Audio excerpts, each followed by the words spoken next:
श्रीगणेशाय नमः।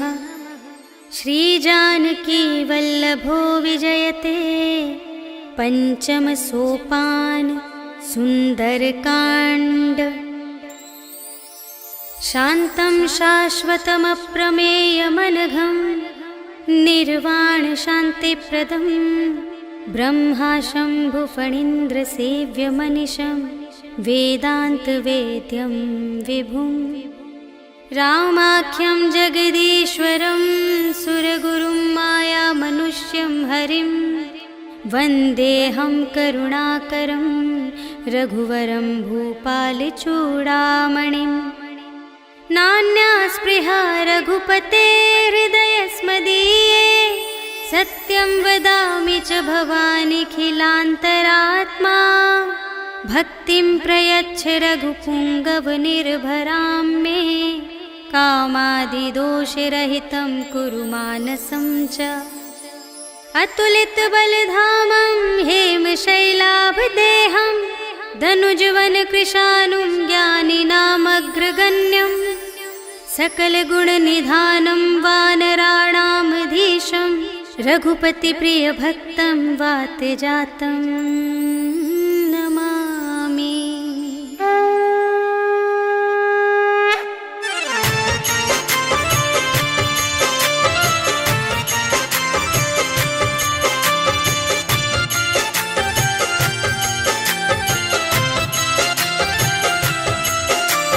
जामवंत के वचन सुहाए सुनि हनुमंत हृदय अति भाए।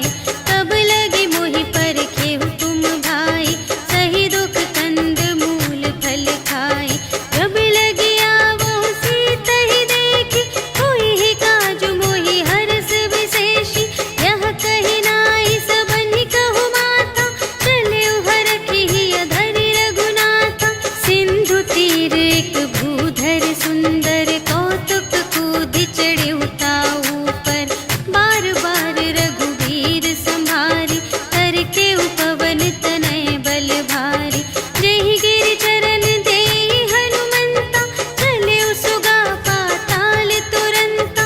हिमि अमोघ रघुपति कर बाना एहि भांति चले हनुमाना। जल निधि रघुपति दूत बिचारी तै मैं नाक होहि श्रमहारी। हनुमान तेहि परसा कर पुनि कीन्ह प्रणाम। राम काज कीन्हे बिनु मोहि कहाँ विश्राम। सियावर राम जय जय राम मेरे प्रभु राम जय जय राम। जात पवन सुत देवन देखा जाने कहूँ बल बुद्धि विशेषा। सुरसा नाम अहिंद कै माता पठइन्हि आई कही तेहि बाता। आज सुरन मोहि दीन आहारा सुनत बचन कह पवन कुमारा। राम काज करि फिर मैं आवो सीता कई सुधि प्रभु ही सुनावो। तब तब बदन बैठी हूँ आई सत्य कहूँ मोहि जान दे माई। कवने हूँ जतन देहि नहीं जाना ग्रस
चंचरीक मधुलोभा नाना तरु फल फूल सुहाए खग मृग वृंद देखि मन भाए शैल विशाल देखि एक आगे ताव पर धाये चढ़े उभय त्यागे उमा न कछु कपि कै अधिकाई प्रभु प्रताप जो कालहि खाए गिरि पर चढ़ी लंका ते ही देखी कही न जाए अति दुर्ग विशेषी अति उतंग जल निधि चहुपासा कनक कोट कर परम प्रकाशा कनक कोट विचित्र मणिकृत सुंदरायतना घना चहुहट्ट हट्ट सुभट्ट बीति चारुपुर बहुविधि बना गज बाजी खच्चर निकर पदचर रथ बरूथन ही को गने बहुरूप निश्चर झूठ अति बल सेन बरनत नहीं बने बन बाग उपवन वाटिका सर कूप बापी सोहहि नर नाग सुर गंधर्व कन्या रूप मुनि मन मोहहि कहूँ माल देह विशाल शैल समान अति बल गर्जहि नाना अखारिन भिरहि बहुविधि एक एकन तर जहि करे जतन भट कोटिन विकट तन नगर चहु दिसि रचहि कहूँ महिष मानुष धेनु खर अज खल निसाचर भक्षहि यहि लागे तुलसी दास इनकी कथा कछुएक है कही रघुवीर सर तीरथ शरीरनि त्यागी गति पै हहि सही पुर रखवारे देखि बहु कपि मन कीन विचार अति लघु रूप धरो निसी नगर करो पैसार सियावर राम जय जय राम मेरे प्रभु राम जय जय राम मसक समान रूप कपि धरि लंक ही चले सुमिर नर हरि नाम लंकी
समझाए कि तुम हरिदासन मह कोई, मोरे हृदय प्रीति अति होय।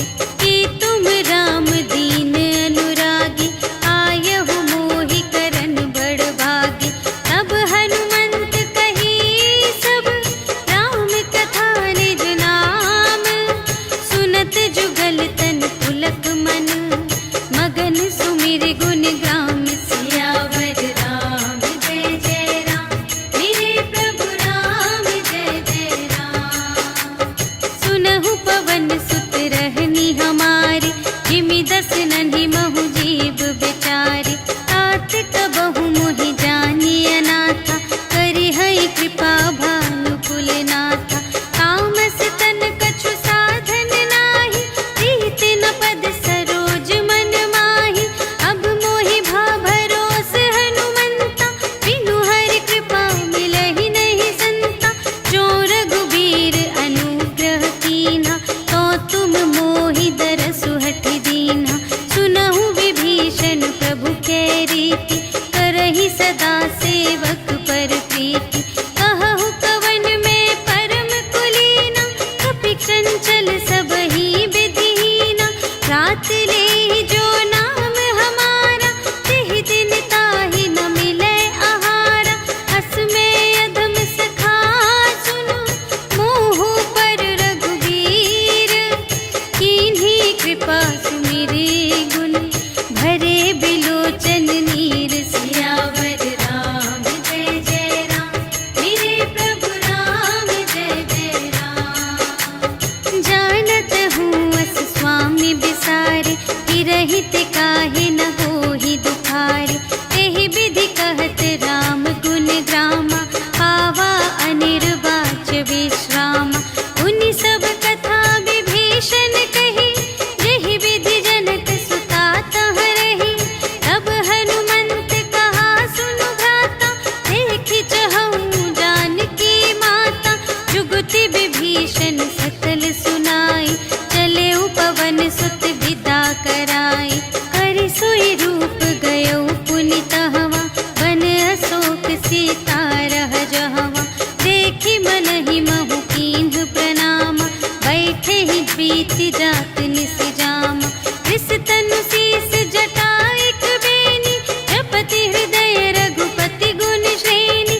निज पद नयन दिए मन, राम पद कमल लीन।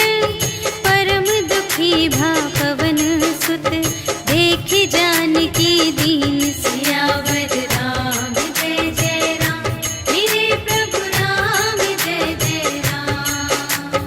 तरु पल्लव महु रहा लुकाई, करई विचार करूँ का भाई। तेहि अवसर रावण तह आवा, संग नारी बहु किए बनावा। बहु विधि खल थी तहि समुझावा, साम दान भय भेद दिखावा। कह रावण सुन सुमुखि सयानी, मंदोदरी आदि सब रानी। तब अनुचरी करऊँ पन मोरा, एक बार बिलोक ममोरा। दिन धरि ओट कहति वैदेही, सुमिरि अवधपति परम स्नेही। सुनु दस मुख खद्योत प्रकाशा, कबहु के नलिनी करई विकासा। अस मन समुझु कहते जानकी, खल सुध नहीं रघुबीर बानिकी। सठ सूने हरियाने ही मोहि, अधम निलज्ज लाज नहीं तोहि। आपु ही सुनि खद्योत सम, राम ही भानु समान।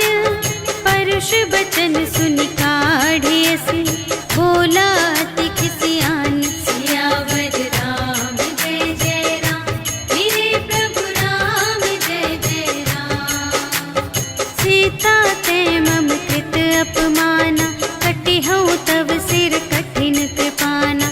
नाही त सपदि मानु मम बानी, सुमुखी होति नत जीवन हानि। श्याम सरोज दाम सम सुंदर, प्रभु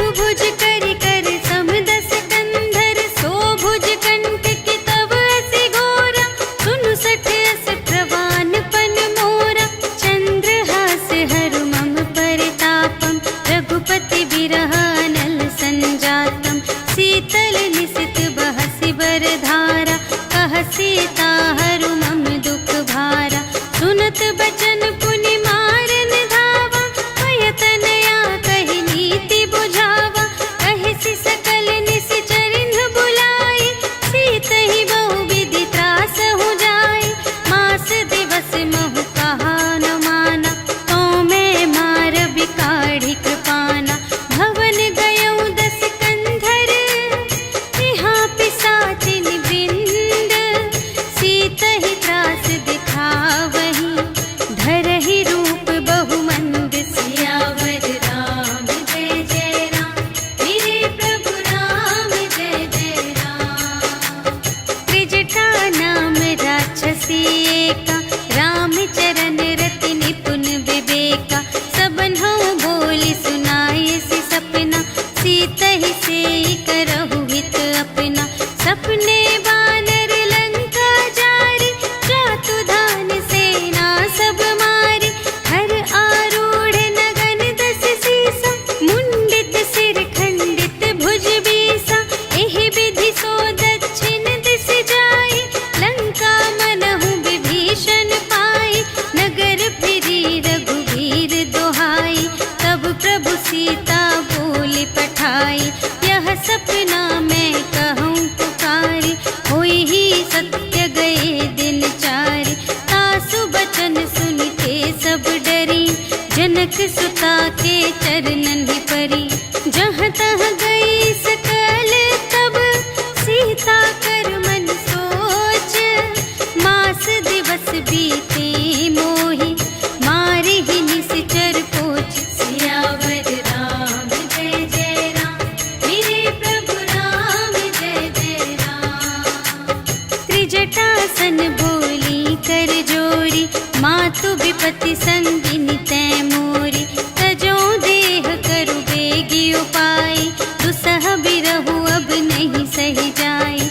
आने काठ रचु चिता बनाई, मातु अनल पुनि देहि लगाई।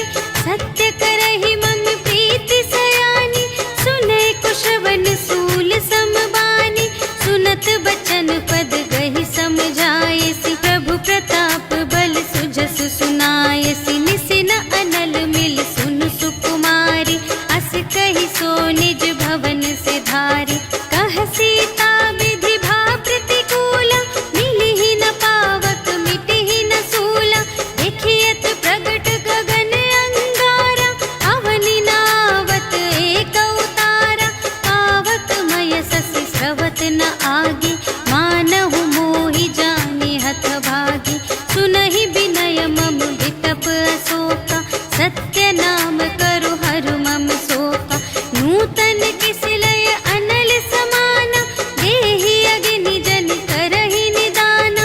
देखि परम बिरहा कुल सीता, सोचन कपिहि कल्प समबीता।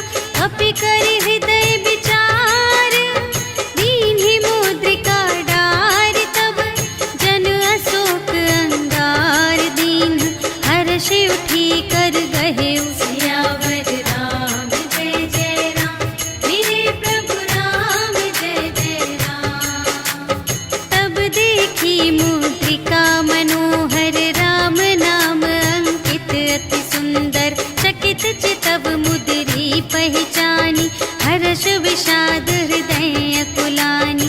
जीति को सकई अजय रघुराई, माया ते असि रच नहीं जाई। सीता मन विचार कर नाना, मधुर बचन बोले हनुमाना। रामचंद्र गुण बरने लागा, सुनतहि सीता कर दुख भागा। लागी सुने श्रवण मन लाई, आदि हुते सब कथा सुनाई। श्रवणामृत जेहि कथा सुनाई, कही सो प्रगट होत किन भाई। तब हनुमंत निकट चली गयो, फिर बैठी मन विस्मय भयो। रामदूत मैं मातु जानकी, सत्य शपथ करुणा निधान की। यह मुद्रिका मातु मैं आनी, दीन्हि राम तुम कह सहिदानी। नर बानर ही संग कहु के,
प्रेम राम के दूना। रघुपति कर संदेश अब सुनु जननी धर धीर। अस कहि कपि गद गद भयउ भरे बिलोचन नीर। सियावर राम जय जय राम, मेरे प्रभु राम जय जय राम। कहेउ राम वियोग तब सीता, मोकहु सकल भये विपरीता।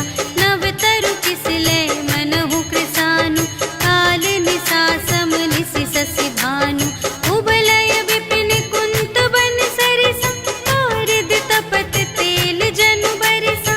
जे हित रहे करत तेहि पीरा, उरग श्वास सम त्रिविध समीरा। कहेहु ते कछु दुख घटी होई, आहि कहो यह जान न कोई। तत्व प्रेम कर मम अरु तोरा, जानत पिया एक मन मोरा। सो मन सदा रहत तोहि पाहि, जानु प्रीति रसु इतने ही माहि। प्रभु संदेश सुनत बै देहि, मगन प्रेम तन सुध नहीं तेहि। कह कपि हृदय धीर धरु माता, सुमिर राम सेवक सुख दाता। पुर आनहु रघुपति प्रभुताई, सुनि मम बचन तजहु कदराई। निशिचर निकर पतंग सम, रघुपति बानु प्रसानु। जननी हृदय धीर धरु, जरे निशाचर जान। सियावर राम जय जय राम, मेरे प्रभु राम जय जय राम। जो रघुबीर होति सुधि पाई, करते नहीं विलंब रघुराई। राम बान रबिउए जानकी, तम बरूथ कह जातु धानकी। अब ही मातु मैं जाऊं लवाई, प्रभु आय सुनहि राम दोहाई। अछुक दिवस जननी धरु धीरा, कपिन सहित आई हैं रघुबीरा। निशिचर मारि तोहि लय जय हैं, तिहु पुर नारद आदि जसु गए हैं। हैं सुत कपि सब तुम्हि समाना, जातु धान अति भट बलवाना। मोरे हृदय परम संदेहा, सुनि कपि प्रगट कीन्ह निज देहा। कनक भूधरा कार शरीरा, समर भयंकर अति बलबीरा। सीता मन भरोस तब भयउ, पुनि लघु रूप पवन सुत लयउ। सुनु माता शाखा मृग, नहीं बल बुद्धि विशाल। प्रभु प्रताप ते गरुड़हि, खाई परम लघु ब्याल। सियावर राम जय जय राम, मेरे प्रभु राम जय जय राम। मन संतोष सुनत कपि बानी, भगति प्रताप तेज बलसानी। आशीष दीन्हि राम प्रिय जाना, होहु तात बलशील निधाना। अजर अमर गुण निधि सुत होहु, करहु बहुत रघुनायक छोहु। करहु कृपा प्रभु अस सुनि काना, निर्भर प्रेम मगन हनुमाना। बार बार नायसि पद सीसा, बोला बचन जोरि कर कीसा। अब कृत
जाय प्रभंजन जाय।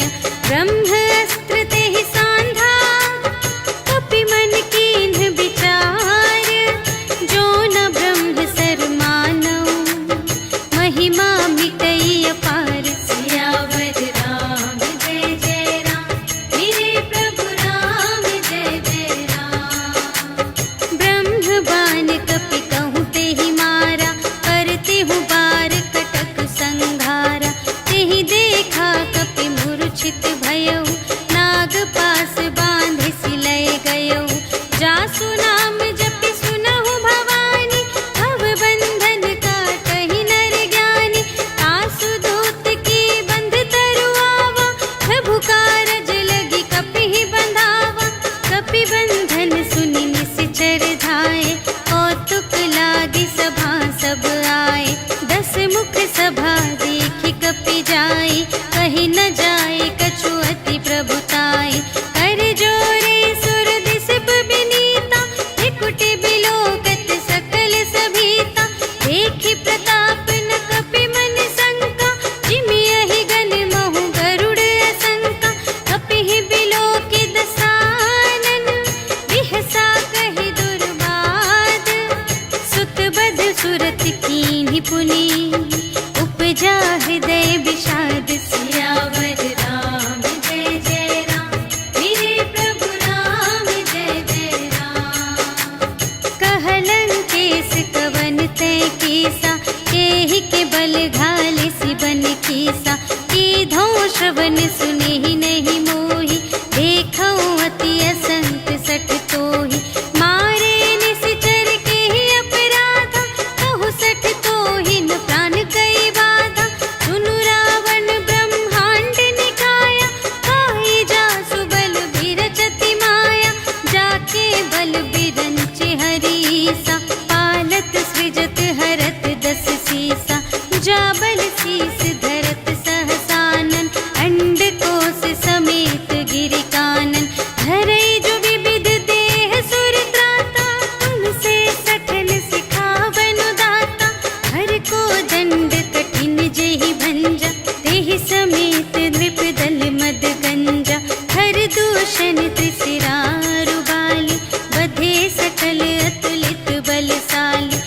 जाके बल लवलेश ते, जितेहु चराचर झारे। आसु दूत में जा करी, हरियाणेहु प्रिय नारी। सियावर राम जय जय राम, मेरे प्रभु राम जय जय राम। जानऊ मैं तुम्हारे प्रभुताई, सहस बाहु सन परी लराई। समर बाली सन करि जसु पावा, सुनि कपि बचन बिहसि बिहरावा। आयउ फल प्रभु लागे भूखा, कपि सुभाव ते तोरेउ रोका। सबके देह परम प्रिय स्वामी, मारहि मोहि कुमारग गामी। जिन्ह मोहि मारा ते मैं मारे, एहि पर बांधेउ तनय तुम्हारे। मोहि न कछु बांधे कैलाजा, कीन्ह चहु निज प्रभु कर काजा। विनती करऊं जोर कर रावण, सुनहु मान तजि मोर सिखावन। देखहु तुम निज कुलहि बिचारी, धन तज भजहु भगत भयहारी। जाके डर अति काल डेराए, जो सुर असुर चराचर खाए। आसो भय रुक बहु नहीं कीजे, मोरे कहे जाय की दीजे। प्रणत पाल रघुनायक, करुणा सिंधु खरारे। गए शरण प्रभु राखी हैं, तब अपराध बिसार। सियावर राम जय जय राम, मेरे प्रभु राम जय जय राम। राम चरण पंकज उर धरहु, लंका चल राज तुम करहु। ऋषि पुलस्त्य जसु विमल मयंका, तेहि ससि महु जनि होहु कलंका। राम नाम बिनु गिरा न सोहा, देखु विचार त्यागी मद मोहा। बसनहीन नहीं सोह सुरारी, सब भूषण भूषित बर नारी। राम विमुख संपत्ति प्रभु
शत्रुघ्न सहित विभीषण आए, नाय शीस कर विनय बहुता, नीति विरोध न मारिय दूता। आन दंड कछु करिय गुसाई, सबहि कहा मंत्र भल भाई, सुनत बिहसि